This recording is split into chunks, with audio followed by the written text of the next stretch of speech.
Hello, hello, hello. Welcome back to ToFufu. Today, February 9th, February 10th, whatever day you watch this. But the Super Bowl happened today, or should I say, the football game during Kendrick's concert happened today. So, wanted to just like decode what happened, because we have a lot to unpack. We have a lot of For sure. feelings, we have a lot of emotions. I think the entire world was either proud. Some people, maybe in southern states, were confused, but we need to help you see through the lines of like the performance. So, we have some questions like, was this the most controversial Super Bowl? We'll answer that question because we don't need you to answer. And also we just wanted to be like to say hello to like someone on the other side of the world right now, because it seems that like there's gonna be a crash out for sure, Yeah. because this shit was crazy. And also, I think that the bigger question is that did the Super Bowl performance live up to the hype? Yeah. Were we Yeah. satisfied? Were you satisfied? Leave your comments in the chat, in the comment section. Tell us what you feel, Yeah. what you think. Are you happy? Are you angry? Are you sad? Are you Yeah. hungry? Let us know. Maybe we need to start with like the game metaphor of it all. What I wonder is, did people pick up on all the things that were packed into this? They did not. There was this show just had so many things. Mhm. The first of all, the metaphor Yeah. of the yeah, game, right? Yeah. So you had Uncle Sam Yeah. opening up the stage, being like, "Welcome to the Yeah. American game," Yeah. and they had 4 quadrants, the whole stage set up like a Like a like a PlayStation. like a PlayStation control, which is hilarious. And, like, Yeah. at some point, I was like, You're just "Yo, like, is, what? is Kendrick launching the new version of like Grand Theft Auto or some Like shit?" literally, I was like, is he telling us he's launching a video game? I'm like, Yeah, what's happening? yeah. I think it's gonna go over people's heads about how this whole like the American game of trying to succeed, trying to thrive, trying to like win at capitalism. Yeah. And you should speak on this, but Mhm. from Kendrick's POV, Yeah. as a black man from Compton, like what buttons do I need to push in Yeah. order to survive here, in order to Yeah. make it past 25, in order to Yeah. live a thriving and fulfilling life? Like, No, for sure. And as a black man in North America myself, it's definitely something that speaks to me and that speaks probably to a lot of black people. And like not everyone got those references that we got, but it's something that like to me seems very obvious. yeah, Like Kendrick trying to push forward black consciousness in America, like trying to actually like show us like how are we supposed to play the game? Should we play the game? To what extent should we play the game? Who is in control of the game as well? Because like there's like this question that is also asked during the performance is like, who is actually controlling the game? What are you supposed to do to like win the game? Can we actually win the game? And I think in many ways Yeah. the answer to that is that you can only win the game if you rely on your community. damn. Why do you think that? I think that because like he showed us like two of the biggest colors that sometimes are controversial in Yeah. the black community, sometimes are controversial to the people watching from the outside. Yeah, But I think he's trying to paint those colors in a positive light yeah, and to show us that like the origin of those colors were never meant to be harmful or violent, that they were meant to be something to protect the community. That's why you have, I think, the symbolism of like the red and the blue that were like both of us actually wearing today, ironically, but like Not planned. like not planned though, Yeah. not planned, yeah, Like, you know, unintentional. unintentional. But like what I'm saying, it's Yeah. like I think Kendrick is really showing that like you have to rely on community. You have to rely on the people that you grew up around with. In this case, obviously, he grew up in Compton, so he's going to rely on like the black community in Compton, on the red and blue that he got to know growing up in Compton, and I think that like watching the performance through and through, that's what I got from it. I was like, yeah, Yeah. he's basically telling us that we have to rely on each other. Yeah. We have to rely on community, and that blue and red are not as bad as what people think they are. Let's talk about the colors. Mm-hmm. the reference of colors. Yeah. There was layers to this shit. Oh, there's a lot of layers to that. But just to hit it off real quick, the colors in the American flag, the Yeah. blue, white, and red. Mhm. I think it was during DNA and Humble Yeah. when Kendrick was rapping on the stairs Mhm. and they had all the dancers in blue, Mhm. white, and red. The American flag, Yeah. blue and red because Blue and red because of like the enduring groups trying to help the community, usually found in California, in New York as well. We don't need to name their names, but all we have to say is that one of them starts with a C, the other one with a B, and yeah. either way it's love. It's love. Either way, it's Just, love. Like, love. and from always us. exactly like Yeah. and all we're saying is that Kendrick is trying to show love to those two different groups that have often been at odds. Like, And a bit of history on this. I Mhm. mean, a few months ago, Kendrick did the pop-out show. Mhm. There was literally people from all different sets, different sections, from all across LA yeah, the day as well. that are literally representing opposite sides, Yeah, like opposite colors. groups that do not get along Mhm. at all and have serious like squabbles with each other, Yeah. and they were all on the same stage. Mhm. So to have that re-represented here Is a big message. is a big message. Yeah. And I mean, from what we can tell, obviously we don't know what's going on the ground, but from what we can see, there seems to be a bit more of a push for like peace and for unity. Yeah. For some people who might think that this is like a performative push, I actually disagree because I think that like he's really, really trying to rally the two colors, the two sides, and he's really trying to create a dialogue Yeah. between the two. And I think that like him showing these colors on national Yeah, TV, that's on a crazy. global stage, knowing that like basically the entire world is watching, Yeah. is a message to the world, a message to California, Yeah. a message to Washington as well, Mhm. and also a message to us that like this is more than violent groups. Yeah. That those two groups can actually help the community. So And I think what's really fascinating about how Kendrick puts out his art is he's never just putting out like an ABC, like, like an American hero type of message. Like not just, it's never linear. It's never like the problem, here's the solution. He's not going to give you a simple like ABC kind of story. No. He's putting blue, white, and red. He's Yeah. putting these motifs and themes. He's putting all of his dancers himself in blue, white, and red to stimulate thought of like, okay, wait, like what is this? What's behind this? And what is he saying that he's like bleeding American? Is he saying that he wants to represent like what the flag stands for, or is he questioning it? And he's not even saying here's the answer. It's up for Yeah. you to question and think. and to give your own answer and interpretation. And I think that in a way he's questioning what America could be, and he's showing us what America should be or could be. Like, Yeah. because he's showing us like, like the fact that like you had like black people dressed in white, in red, in blue, and white often in like African countries and African tradition. Like I can speak for all African countries, but in a few of them, white is the color of death. Yeah. And the color of funeral. Yeah. That was definitely the funeral of a certain person.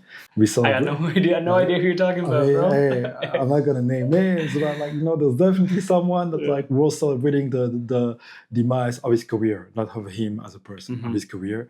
I think that like there was also this message of like, as corny and cliche as it sounds, like definitely black and white, like Yeah. And what I'm saying that is like the duality between white America, black America, and I would say white America and minority America. Yeah. Like, and basically showing us like what America should or could be Yeah. if people actually like gather together. Yeah. Like, And it's up for you as the viewer, the consumer, the person sitting there on their couch to interpret that. Exactly. Yeah. Like, and I think that like, I think it was just a beautiful way to do that visually. Yeah.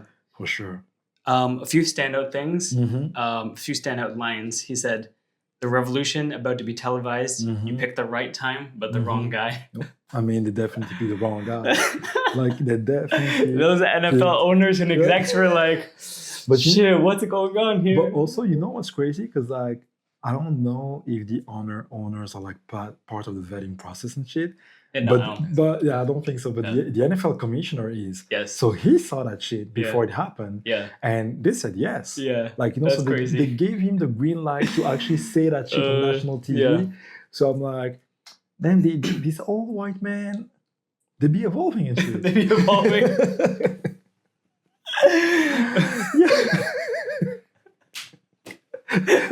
Are you talking like white men like there's some Pokemon? I mean, you know, like man. all I'm saying is that the Squirtle became War Turtle. Yeah. They'll never reach Blastoise level, though. No, never. Yeah, they're too old. But we'll give them some of them. Yeah, we'll give them some War of them, Turtle. like, you know, they'd be like, oh, like, you know, they probably don't understand what's going on. They probably like saw like the red and the blue, and were like, oh, those are beautiful national colors. Yeah, like, yeah, you know, like, yeah. They're like, this guy stands for America. Yeah, he stands for America. He's a patriot. And then they saw the performance. They were like, I'm confused by what this young black man has been done. Yeah. They're like, what is this? Yeah. Oh my god. But yeah, but it's hilarious how from whatever position you're viewing the show, you're gonna see it in your own way, and you can choose to interpret it in whatever way you want, for sure, or be open to a more like critical and a more kind of questioning, like, hey, what is that? Is he actually trying to say something? Exactly. And what does this represent and mean in today's day and time? Right? Yeah. There's other blue and red groups, political parties, you know, like, you know, we don't need to to name names, like, you know, but one of them was represented by half Indian, half black woman recently, and the other one represented by an orange turd. So do with that what you want. Yeah. But back to the game analogy real quick. There was a hidden message in the stands. I don't think everyone caught it. But halfway through the show, there was a message that said, warning, wrong way. Yeah. And that was a play on the whole game metaphor, which is often something, this is kind of shit you see in like Mario Kart. Yeah, like for sure. Like when you go in the wrong direction or some Yeah. shit, and then you're like, oh, warning. And then you're like, oh, where am I going? Like, you know. Yeah. And then like that's when you realize that someone else is controlling the game, and you're just like a pawn in the game. Like, you know, you're just you can't play it the way you want to. You can't play it the way you want, like, you know, and it's very difficult for people to actually escape the matrix of it. Yeah. Like, you know, and to actually be able to play the game and to have real freedom. And I think in many ways it was showing us like, oh, do you want to just keep playing the game? Or do you want to actually take ownership over your own life and your destiny? And is it Like, possible you know, to elevate beyond that? Because Exactly. if the game is set up a certain way, you know, can we escape it? can you escape it? And you could think of the game as this life you're trying to live, as in your job, as in trying to just survive, as any other human would be. Yeah. Like, the game is designed a certain way. You have to, these days, if you live in this kind of society, like Western society, or, you know, unless you live on your own land and have your own farm and shit, in this game, you have to make money, you have to have a job, you have to pay certain bills, and you have to do all of those things just to survive in an environment that you did not design. Exactly. And an environment that most likely is killing your spirit, your soul, and your energy. And Literally. And it's designed this way for you to not be able to escape it, or to not be able to create something that will be your own. Like, you know, and I think that like in a very subtle way, Kendrick is basically addressing all of that in a very short amount of time. Yeah, which Like, is you know, really hard to pack into literally just 13 minutes. Yeah. I want to talk about, you know, this approach of artistry versus like just playing pop records in a bit. Yeah. But back to the game thing real quick. Samuel Jackson after Uncle Sam. Uncle Sam. Salute to Uncle Sam, eh? So to Uncle Sam. Yeah. Especially That Uncle Sam. Yeah, that Uncle Sam, not the Uncle Sam. Not the Uncle Sam. Yeah, like there's a difference. Like, you know, Yeah. first time in my life I see a black Uncle Sam. Like, you know, and just seeing that was crazy. And even like Samuel, like the intervention that he was doing during the performance, like, you know, when he was talking, when he was saying like, no, that's too loud, too ghetto, do you really know how to play the game, all this shit, like, you know.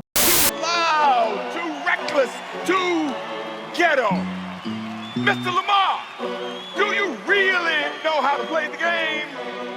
Then tighten up.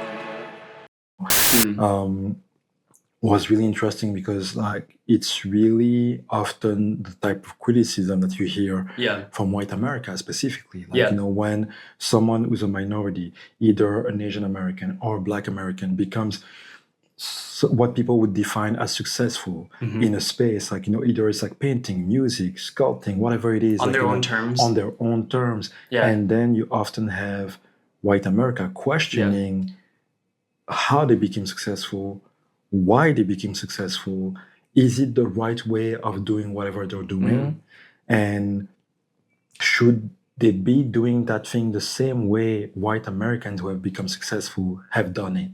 Yeah. Like, you know, and the answer is no.